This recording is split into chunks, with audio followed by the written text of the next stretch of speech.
Il y a eu une révolution scientifique en Amazonie depuis une trentaine d'années. Le jour où on a arrêté de se voiler la face avec des préjugés occidentaux et de penser que la sauvagerie supposée de la forêt se répercutait sur les hommes qui auraient été aussi des sauvages avant l'arrivée des Européens. Cette image a un peu envahi les esprits des Occidentaux, tant grand public que scientifique, pendant des décennies, et on n'imaginait pas que des grandes populations, des grandes civilisations avaient pu occuper cette forêt tropicale humide. Autrefois, on imaginait que les populations précolombiennes vivaient exactement comme les populations actuelles, sans tenir compte du fait qu'il y avait eu un énorme impact avec l'arrivée des Européens au XVe siècle, et que cet impact avait notamment tué entre 80 et 95% de la population amazonienne. Donc les populations qui restaient survivantes de la conquête européenne, finalement, elles ont vraiment périclité et n'avaient pas grand-chose à voir avec les populations précédentes. Ce qui s'est passé ailleurs en Amérique, que ce soit dans les grandes plaines nord-américaines, au Mexique ou au Pérou, on a eu le même impact. Le poids de nos préjugés sur l'Amazonie était tel qu'on allait refuser des sources de chroniqueurs anciens qui donnaient une image différente de celle qu'on avait construite. Par exemple, les premiers explorateurs de l'Amazone qui sont partis de Quito pour descendre le fleuve Amazone en 1541 ont décrit des grands villages de 5 km de long avec des tours, avec des palissades, des villes occupées par plusieurs milliers d'habitants. Et on a cru que c'était une extrapolation des voyageurs pour se faire bien voir à leur retour en Espagne, et que ces textes étaient faux.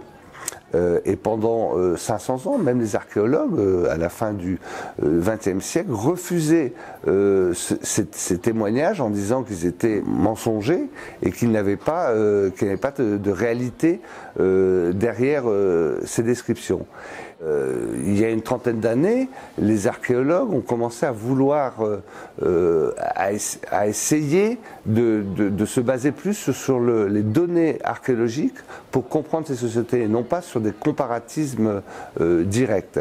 Et tout d'un coup, on s'est rendu compte, grâce à la multiplication des recherches archéologiques, que le monde précolombien était bien différent de celui qu'on imaginait, et qu'il y avait eu des sociétés, des civilisations très denses, très larges, très évoluées, aussi en Amazonie. Alors, les sites dont je parle, les grands sites, évidemment, ce ne sont pas des sites mayas ou incas avec des maisons en pierre qui s'étalent sur de grandes superficies. Les Amazoniens ne disposaient pas de pierre. Donc ils ont laissé peu ou pas d'édifices visibles. En revanche, ils ont été des terrassiers infatigables et ils ont énormément modelé leur environnement pour construire des tertres d'habitat, des tertres funéraires, mais aussi pour faire des champs surélevés au-dessus des niveaux d'inondation, pour faire des chemins qui traversaient les marécages, pour faire des piscines à poissons, pour faire toutes sortes de structures pour améliorer leur quotidien. Et ces structures au départ sont très discrètes évidemment parce qu'elles ne sont pas en pierre, mais la déforestation les réveille.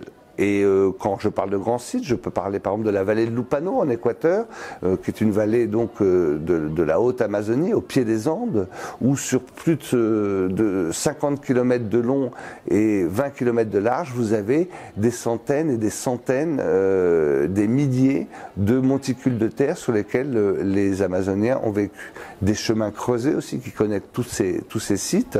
Donc on est sur plusieurs kilomètres carrés d'occupation simultanée dans une vallée. Dans le bas Amazone, on retrouve des sites de terra preta, des terres noires qui résultent d'occupations intensives, qui peuvent atteindre 300 hectares, donc des villages qui s'étendaient sur de très grandes surfaces. On a des villages facilement, des villages archéologiques qui étaient occupés par 1000, 2000, voire 20 000 personnes dans le bas Amazone. Donc on se rend compte qu'il y a eu des grandes occupations, évidemment, qui ont prennent une forme différente de celle d'autres régions américaines comme l'Amérique du Nord ou les Andes. Étant donné que le registre archéologique est plutôt pauvre, quelques tertres de terre, quelques tessons de céramique, quelques éclats de roche, c'est pas grand-chose pour reconstituer des modes de vie passés. Et le secret a été de chercher la coopération avec d'autres disciplines, alors des écologues, des pédologues, des archéobotanistes, des géomorphologues, des hydrologues, toute une panoplie de disciplines qui ne demandaient pas mieux que de collaborer avec les archéologues donnant une dimension humaine à la recherche des sciences du vivant, et les autres sciences apportant une expertise extrêmement précise sur le milieu. Et il y a eu une vraie collaboration, interaction de disciplines entre grossièrement l'histoire et l'écologie, avec des questionnements communs et des approches qui, chacun apportant son niveau d'expertise par sa méthodologie, par ses connaissances particulières, par ses données spécifiques, on répondait à des grandes questions sur le passé humain. Cela explique pourquoi la science archéologique a fait un tel bond depuis 30 ans, et pourquoi régulièrement des articles sortent dans les grandes revues scientifiques mondiales, puisque les découvertes se multiplient de plus en plus. Parallèlement, beaucoup de sciences ont fait d'énormes progrès, notamment dans l'infiniment petit. L'archéobotanique permet maintenant de retrouver des plantes cultivées au niveau microscopique. Les isotopes permettent de connaître la diète des anciennes populations. Les études géomorphologiques ont atteint un degré de précision assez étonnant. Donc toute cette conjonction de modernité, d'évolution des sciences et de grandes coopération scientifique a été très bénéfique à changer notre regard sur la plus grande forêt tropicale du monde.